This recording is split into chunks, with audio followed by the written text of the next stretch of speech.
तो तुसी देखते पे हो अपना देश पंजाब टीवी ते मैं थोड़ा मेजबान मोहम्मद नदीम खरल। सब तो पहले अपने चैनल को करना सबसक्राइब ते बेल आइकन ते क्लिक करना है कि अच्छी ते बेहतरीन वीडियो का नोटिफिकेशन तुहानू हमेशा मिलता रहे।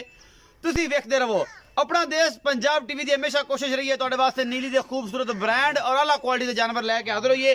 अज लैके हाजिर होए पहलन झोटी जी सूई खड़ी है हुणे ही और असी जनाब गए उहदे ते पहुंच। अगर पूरी मरले मरले की वंड ना होवे ये सारा कुछ ना होवे अपना देश पंजाब टीवी तुहाडे वास्ते आला क्वालिटी के बेहतरीन जानवर जिहड़े ने वो लैके ना आंदा होवे फिर गल्लां होणगियां सांझियां सारे बेलियां दे नाल। ए जनाब झोटी लैके हाजिर होए हैं अल्लाह दे फजल नाल माशाअल्लाह मेले लाई फिरदी है। पहलड़ झोटी है जेडी हैगी ओडा ही छड्डा है। मैं किंगरी वाला निक्का निक्का सिर लग्या होया है आखे काली दूसरी आखे जवाब है। मैं धोण वलैत लम्मी सोहनी निक्की जी हुणे सोई है और अल्लाह दे फजल से गए पहुंच। अपना देश पंजाब टीवी तुहाडे वास्ते दुनिया के खूबसूरत तरीन जानवर हमेशा लैके हाजिर होंदा है। और जिन्हें पहलना होण ये दूजना होण मेले लाई फिरदी है पहलन अल्लाह दे फजल नाल पूरी मरले मरले दी वांडे मुठ मुठ का सोहना थन लग्या होया है। इस पहलन नूं ये हुणे सूई है पिछे दे कट्टा जी बहुत ही नायाब कट्टा है अल्लाह दे फजल नाल। और जनाब झोटी पूरी पुठी पशम और जनाब गेठ गेठ निक्का निक्का सिर कतरी कतरी लगे हुआ आख के जवाब एक शाह काली है और बड़ी खूबसूरत झोटी है। अपना देश पंजाब टीवी की बनी है जीनत बाकी लेने देने मुकद्दर ए जनाब सारा कुछ है। मैं हुणे सूई है मैं उजड़ी खड़ी है फिलहाल जो जाहिर है जापे च खड़ी है तो बड़ा मसला है तुसीं वेंदे पे हो दसन की लोड़ कोई नहीं। छमका रंग की बरीक पुछ ले इस झोटी नूं और थब्बे लाई फिरदी है। कैमरामैन दिखाया जे एक बारी माशाअल्लाह सार तो लैके थुन्नी तक हवाना है इस मझ दे कोल बाकी लेने देने मुकद्दर होंदे ने। अपना देश पंजाब टीवी तुहाडे वास्ते हमेशा खूबसूरत और आला तरीन जानवर हमेशा कोशिश पूरी करता है कि लैके होइए हाजिर। मगरे दे कट्टा हुणे सूइए जेर पा लीए और असी गए पहुंच। ए जनाब पिछे कट्टा है बड़ा ही खूबसूरत नामीनेट प्यो दा पुत्तर है ओदा भी दसांगे इत्थे खड़ा है नीली दे विच ये किहड़े घर दा की मामलात ने।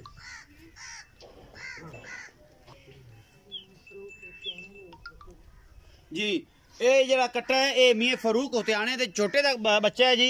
ये जनाब जरा ये पिछे और बड़ा नामीनेट नीली दा ब्रीडर है मियां फारूक होतियाना उन्हां दे छोटे दा ब्रीडर है जनाब जरा कट्टा सी उहदे विचों जनाब इहदा प्यो है ते इहदा पुत्तर है ते सारा कुछ तुहाडे सामने बहुत ही खूबसूरत ब्रीडर बनेगा। और इंशाल्लाह जनाब जी मां है आ तुहाडे सामने मेले लाई फिरदी है। कैमरामैन पूरी कोशिश कर रहा है ये पहलड़ झोटी है ये हुणे सूई है जी बाकी लेने देने मुकद्दर ने। ये जनाब जिड्डी के हैगी लाडली उन्ना की दे कोल बित्ते उन्ना की दे कोल हवाना है और जनाब पूरी मरले मरले पूरे दी इंची टेप मार के काना मार के तुसीं मिल सकते जे अल्लाह दे फजल नाल। ये जनाब पूरी मरले मरले दी वंड है ये जनाब वाकई नीली दी शहजादी है। ये पहलन हो के माशाअल्लाह तुसीं वेंदे पे हो केड़ा सोहना इहदे कोल हवाना है और माशाअल्लाह ये जनाब रजी पुजी हुई सोहनी सुथरी और निक्का निक्का सिर इहदी खूबसूरती होर वधांदा। आओ जी भाई इफ्तिखार आओ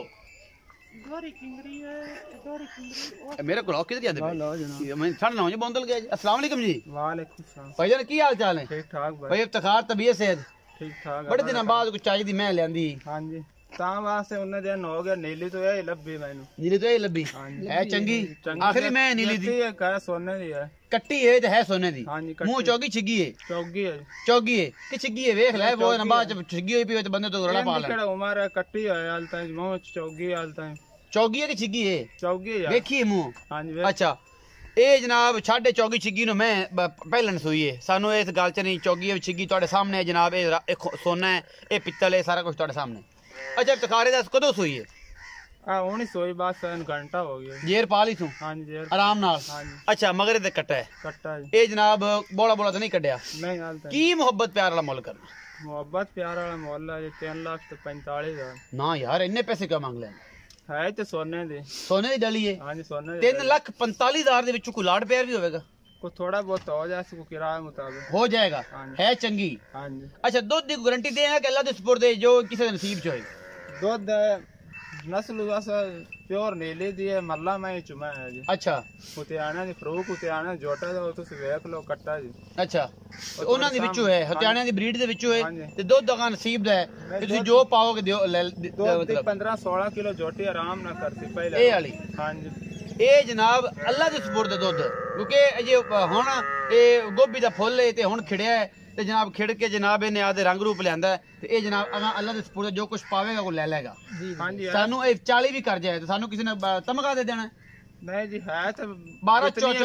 चंगी 14 किलो दुੱਧ ਪਕਾ ਕਰ ਸੀ ਨੇ ਜਿਨ੍ਹਾਂ ਦਾ ਗਾਵਾਨਾ ਹੈ ਹਾਂਜੀ ਆਰਾਮ ਬਾਕੀ ਅੱਲਾ ਦੇ ਸਪੁਰਦ ਹੈ ਜੀ ਇਹ ਕਰੇ 50 ਲੀਟਰ ਤੁਹਾਡੇ ਤੇ ਤੁਹਾਡੇ ਨਸੀਬ ਨੇ ਇਹ 40 किलो करे उम्मीद है आज वाली वीडियो लाजवाब लगेगी अगर वीडियो अच्छी लगे लाइक शेयर तो कमेंट जरूर करें जी अपना बहुत सारा ख्याल रखिए जी मिलेंगे अच्छी और बेहतरीन वीडियो नाल अल्लाह ने